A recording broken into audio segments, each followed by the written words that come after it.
Let's be honest. We all want to be liked. We want approval, affection, and the feeling of being popular. We're told our whole lives that making friends is how you gain influence. But what if one of history's most notorious strategists told you that was a fatal mistake? Over 500 years ago, in an age of cutthroat politics and brutal power plays, Niccolo Machiavelli wrote a rule book for leaders so controversial it was banned by the church and studied in secret by kings for centuries. In his book, The Prince, he makes a chilling claim. If a leader can't be both loved and feared, it is much safer to be feared. I know, that just feels wrong. It goes against our basic human desire for connection.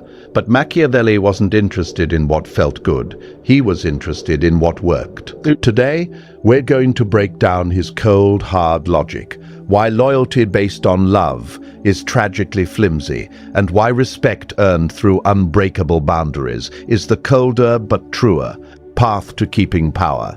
The fatal fragility of love. To really get Machiavelli, you first have to accept his starting point on human nature. At our core, we are self-interested creatures. He famously wrote that men are ungrateful, fickle, false, cowardly, and covetous. This wasn't just him being a pessimist. This was a cold, strategic calculation. From that viewpoint, love is basically a transaction. People love you when it benefits them. They'll be your biggest fan as long as you're winning and making their life better.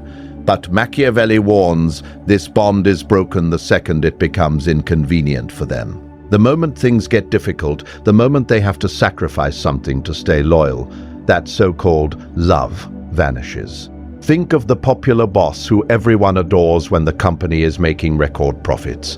But when a crisis hits and tough calls are required, like layoffs or budget cuts, that love quickly sours into resentment. The same people who praised his generosity are now the first to blame him, because their self-interest is suddenly at odds with his decisions.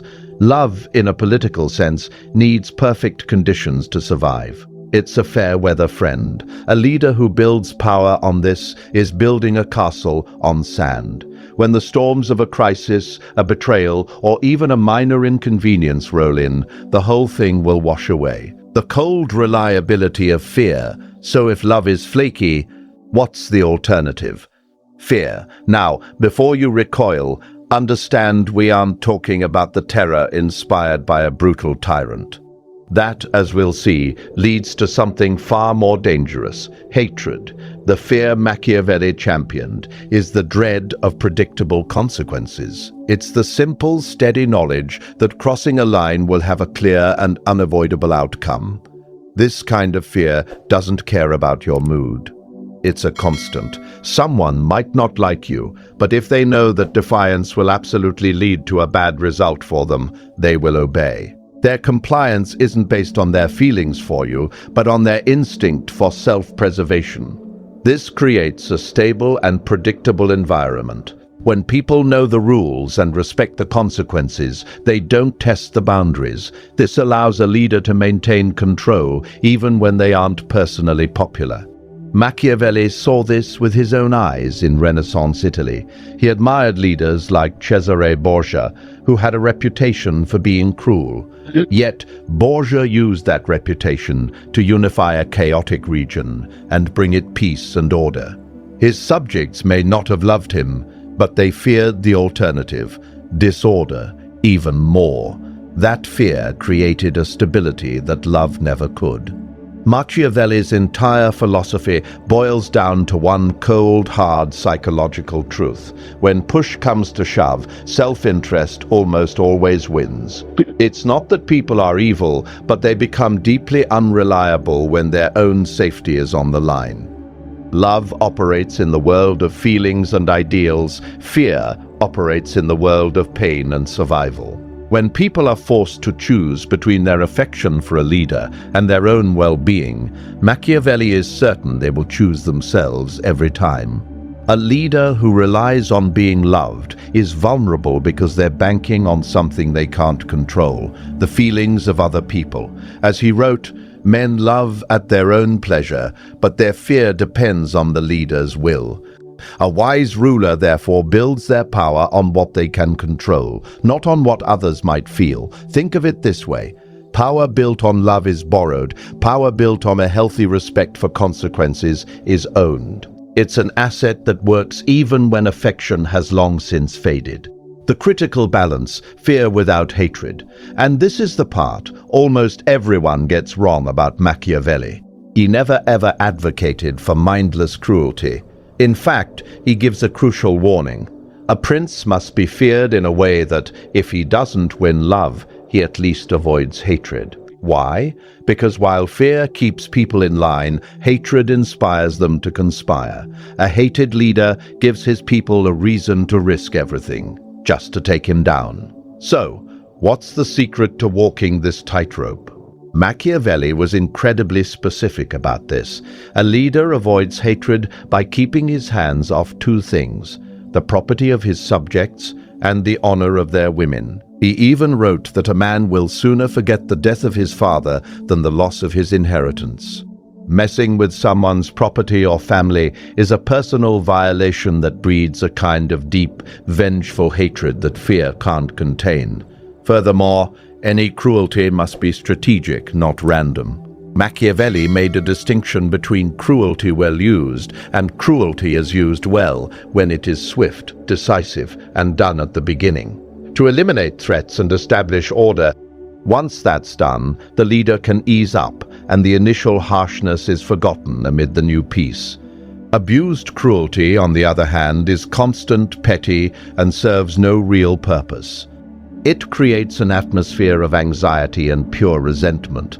The leader who punishes on a whim doesn't inspire fear, he inspires hatred, and is ultimately seen as weak. Modern applications respect over terror, so how does this 500-year-old advice apply today? The language has changed, but the principle is exactly the same. In the modern world, fear is better understood as respect for consequences. In business, the most effective leaders aren't always the most liked. They're the ones who set clear, high standards and aren't afraid to make unpopular decisions for the long-term health of the company. Their employees might not always love them for it, but they respect their authority and understand that performance matters. This fosters a culture of accountability, not just a culture of comfort.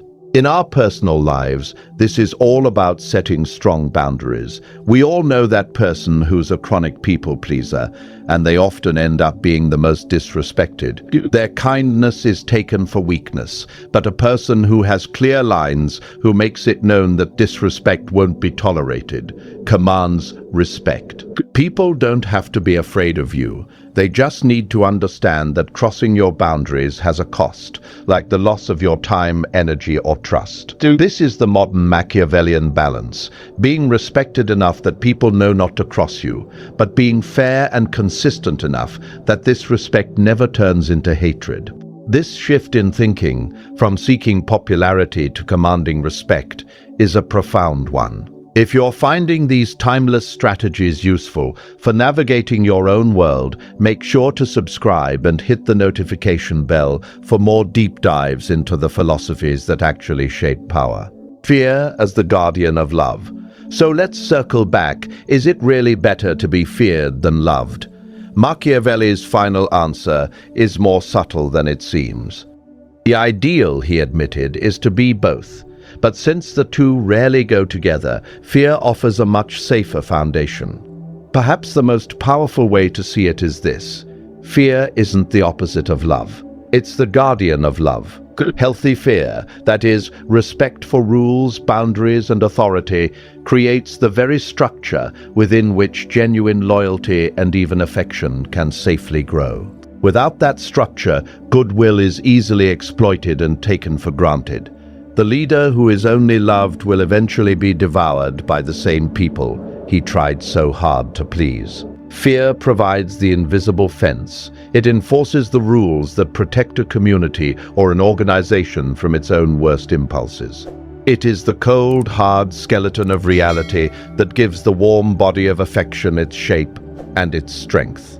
Machiavelli's advice wasn't for the faint of heart. It forces us to confront an uncomfortable truth about the world, that control is not maintained through goodwill alone, but through a clear-eyed understanding of human nature and the unwavering will to enforce consequences. So now I'll turn the question to you. In your career or in your life, if you couldn't be both, would you rather be loved or would you rather be feared? Let me know your choice and your reasons why in the comments below.